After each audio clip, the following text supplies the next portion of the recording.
Mitos yang sering ada di masyarakat kan yang juga bikin orang takut nih mau masuk fakultas hukum. Yang pertama, aku harus pintar ngomong ya.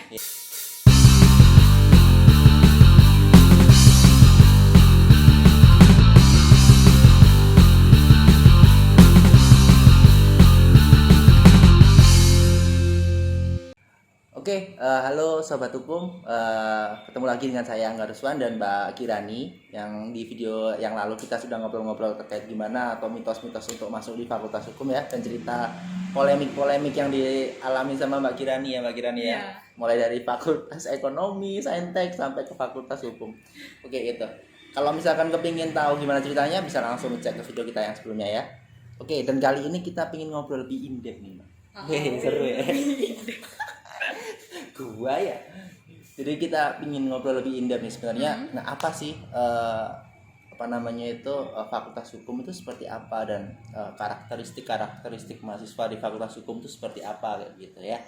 Nah, kalau menurut Mbak Kirani sendiri yang sudah lama, yang sudah 3 semester ya, yang sudah 3 semester di Fakultas Hukum, kira-kira di Fakultas Hukum ini gimana sih terkait mitos-mitos yang ada di masyarakat? Kan kadang-kadang kan yang masyarakat tahu kalau Fakultas Hukum tuh anaknya vokal.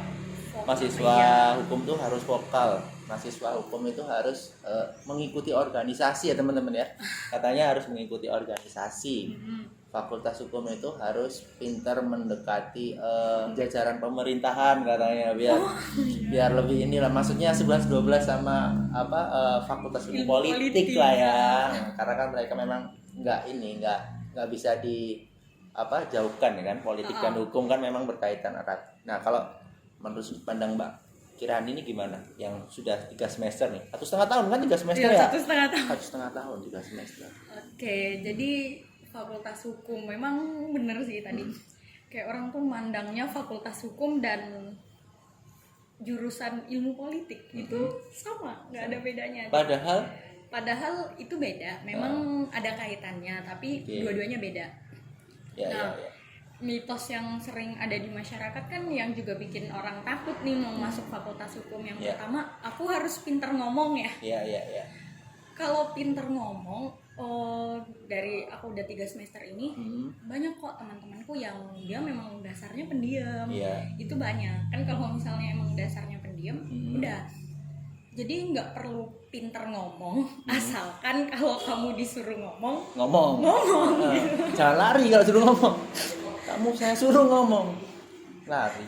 Jadi nggak perlu kita pintar ngomong kayak orang yang mentor yang public speaking nggak harus gitu, seperti dan itu ya. Iya, terus pakai nada-nada yang gimana gitu, enggak.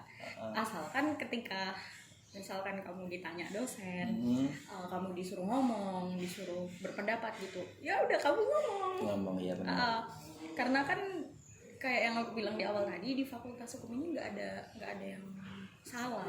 Nggak ada yang salah. Iya, argumen itu kan nggak ada yang salah. Asalkan ada dasarnya. Benar, ada dasarnya. Dasarnya Pancasila. Dasarnya apa ya? Kesehatannya Pancasila ya. Ya, yang paling pertama Pancasila. Iya benar. Terus terkait sama Fakultas Hukum sering sama-samakan dengan ilmu politik. Jadi aku juga beberapa kali ada temanku yang di luar sosum itu nanya, kamu punya nggak buku ilmu politik ini gitu. Terus kamu punya nggak jurnal artikel tentang ini politik, pokoknya tentang politik aja gitu ya. Iya, terus aku bilang, sorry, aku jurusannya ilmu hukum, bukan ilmu politik. Jadi ilmu hukum dan ilmu politik itu memang tidak bisa dipisahkan, tapi dia dua hal yang berbeda. Hukum ya kita belajar tentang hukumnya, kalau politik ya itu tentang politiknya. Jadi nggak ada, kita harus di jurusan apapun ya, aku rasa nggak ada keharusan kita harus pintar mendekati jajaran pemerintahan dan lain-lain. Siapa?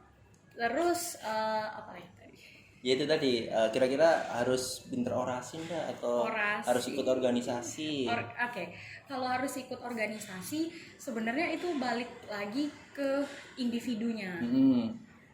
Mau aktifnya di mana kan. Untuk dapat orang kan mau organisasi itu untuk dapat soft skill katanya, Soft mau skill. cari soft skill, Yeah. mau cari relasi. Iya. Tapi balik lagi, soft skill dan relasi ini tidak hanya didapat dari organisasi kan. Kamu di kelas pun sebenarnya ngomong di kelas nih, jawab pertanyaan dosen itu juga udah melatih soft skill. Dan juga udah bisa cari relasi dari sana.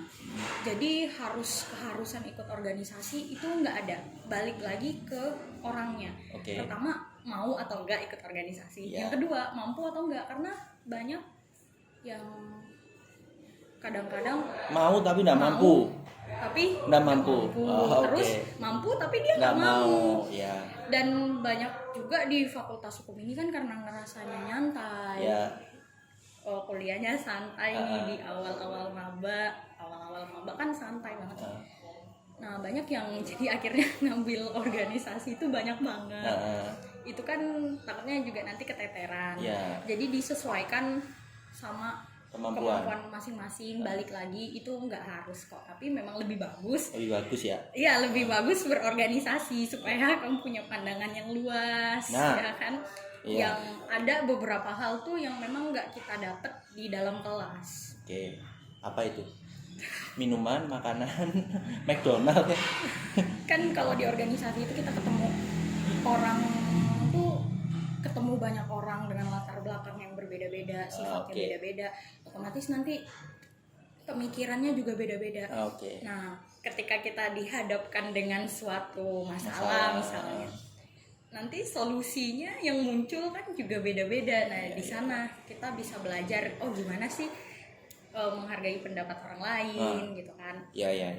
Jadi kita lebih belajar buat memimpin juga, terus nggak egois, nggak maunya harus pendapatku yang harus benar ya. Kalau pendapat harus benar namanya pembenaran. Pembenaran. Dan yang utamanya relasi ya benar. Apalagi sekarang online harus relasi. Online itu lumayan susah buat berorganisasi. Bukan berorganisasi, bersosialisasi. Lumayan susah buat bersosialisasinya. Jadi dengan kamu ikut organisasi, jadi otomatis kenal gitu kan, sering prokeran bareng dan lain-lain, rapat, jadinya bisa kenal. Oke. Ya tadi pengen tahu sih katanya kalau ditanya dosen di kelas harus dijawab, jangan lari. Sering ya Mbak ditanya dosen di kelas ya? Iya, sebenarnya dosen sering nanya di kelas. Ya. Apalagi sekarang kan online, Zoom, dosen mau ngetes. Iya. Masih ada nggak nih mahasiswanya? Sebenarnya Pak dosen itu mereka itu pakai foto. Saya buka ini pakai foto. Pakai video ya. Iya, pakai video. Video yang visual background Pak dosen. Masih ada nggak nih mahasiswanya? Jadi makanya aku bilang kalau ditanya jangan lari. Jangan lari ya. Kebanyakan kan orang yang ditanya terus lari karena bener nggak ya jawabanku, bener nggak ya? Padahal bener ya. Jawab aja ya sebenarnya ya. Iya, pokoknya aja jawab aja ya. Kalau ditanya pede aja, jawab aja asalkan ada dasarnya. Dasarnya yang jelas ya. Oke. Nah beberapa juga ada yang ini nih Mbak Kirani, ada yang takut. Kira-kira kalau masuk di Fakultas Hukum itu biayanya besar nggak sih? Nah atau ada nggak sih kalau misalkan aku ingin masuk Fakultas Hukum nih tapi pembiayaannya takutnya terlalu besar. Ada nggak sih untuk beasiswaan gitu? Oke. Kalau yang pertama, biaya itu kan relatif, tiap kampus beda-beda. Jadi pertama kalau nyari kampus, ya itu tadi cari sesuai minatnya, terus lihat akreditasinya. Dan yang terakhir, yang penting juga biayanya. Disesuaikan sama kemampuan finansial masing-masing. Tapi kan sekarang tuh ada namanya KIP. Apa itu Pak? Yang Komisi kartu Indonesia Pintar. Iya benar ya. Bener loh. Kartu Indonesia Pintar ya. Iya. Jadi itu tuh dulu namanya bidik misi, terus sekarang ganti nama doang. Ganti nomenklatur doang. Namanya jadi KIP. Nah, tapi KIP ini semua orang bisa, asalkan ada memenuhi persyaratannya, dimintain surat keterangan dari lurah dan lain-lain. Nah itu kan bisa. Jadi kalau misalnya kamu jadi penerima KIP ini, UKT itu 0 UKT apa itu UKT? UKT itu uang kuliah tunggal, jadi sederhananya itu uang semesteran. Nah, kalau misalnya kamu jadi penerima KIP, itu UKT-mu 0 sampai lulus. Oh gitu. Oke, mungkin ini yang terakhir nih Mbak. Mungkin beberapa dari teman-teman juga mikir bisa nggak sih di Fakultas Hukum itu lanjut untuk ke S2 tapi ke luar negeri dan segala macam, ya kan? Nah, kira-kira bisa apa enggak? Nah, gitu kan. Tapi untuk itu kita akan bahas di video berikutnya. Oke, bye.